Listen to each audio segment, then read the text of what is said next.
শেখ হাসিনার চেয়ে বড় আওয়ামী লীগের ছিলেন এই অবিচারক খায়রুল হক। সারা বাংলাদেশের মানুষ তাকে চিনে একজন জ্ঞান পাপী হিসাবে।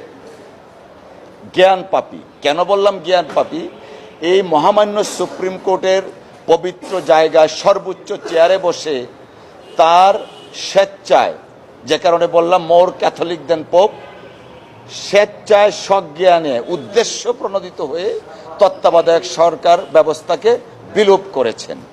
তারপরের ইতিহাস প্রত্যেকেরই আমাদের জানা।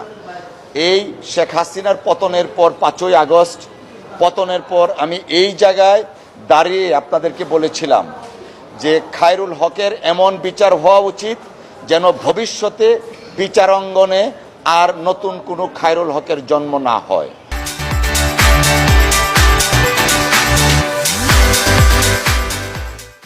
পরবর্তীতে জানেন, আনফরচুনেটলি বর্তমান শাসক গোষ্ঠীর গাফিলতি বা অনিচ্ছার কারণে দীর্ঘদিন খায়রুল হক গ্রেফতার হয়নি, যে কারণে আমরা বাংলাদেশ জাতীয়তাবাদী আইনজীবী ফোরামের পক্ষ থেকে বিভিন্ন কর্মসূচি নিয়েছিলাম।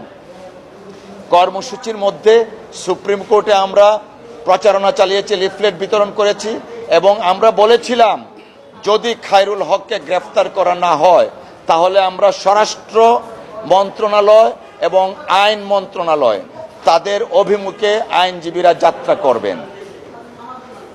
আমাদের দাবির প্রেক্ষিতে খায়রুল হককে গ্রেফতার করা হয়েছে। আইনজীবী সমাজ আশান্বিত, সন্তুষ্ট বলছি না, আশান্বিত।